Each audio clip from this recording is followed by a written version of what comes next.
নোয়াখালী জেলার সেনবাগ উপজেলার কৃতি সন্তান জাতীয় নাগরিক কমিটির কেন্দ্রীয় যুগ্ম সদস্য সচিব মোহাম্মদ নিজামুদ্দিনকে নাগরিক সম্বর্ধনা প্রদান করে সেনবাগ উপজেলা ছাত্র শাখা বৈষম্য কমিটি। সংবর্ধনার আগে আজ 29 মার্চ বেলা 11টায় সেবারহাট বাজার থেকে সেনবাগ উপজেলা গেট পর্যন্ত জাতীয় নাগরিক পার্টির হুন্ডা শোভাযাত্রা অনুষ্ঠিত হয়। সম্মুখ সারিতে থেকে নেতৃত্ব দিয়েছি। আমার চোখের সামনে যাত্রাবাড়িতে মিনিমাম 30 থেকে 40 জন শহীদকে শহীদ হতে দেখেছি।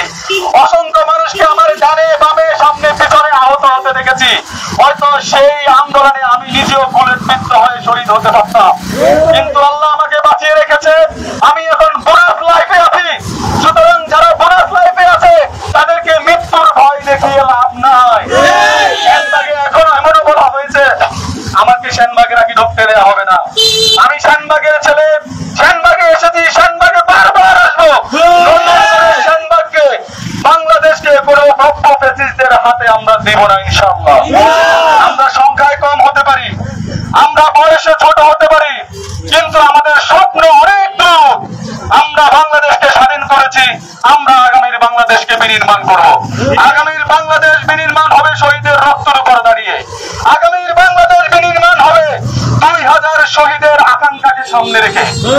শুধুমাত্র একটা ভোটের জন্য এই গণ অভ্যুত্থান হয় নাই, শুধুমাত্র একটা নির্বাচনের জন্য 2000 শহীদ জীবন দেয় নাই।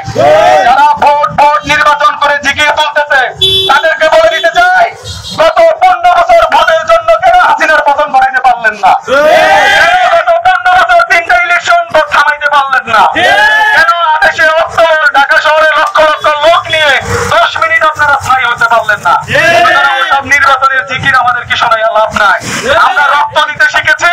যে জাতি একবার রক্ত দিতে শিখে তাদেরকে কেউ দাবায় রাখতে পারে না। আগামীতে আমাদেরকে কেউ দাবায় রাখতে পারবে না। ইনকিলাব জিন্দাবাদ, বাংলাদেশ জিন্দাবাদ। আমাদের কথা হবে স্লোগানে, দেখা হবে রাজপথে, আগামীর দিন হবে ছাত্র জনতা। সবাইকে ধন্যবাদ।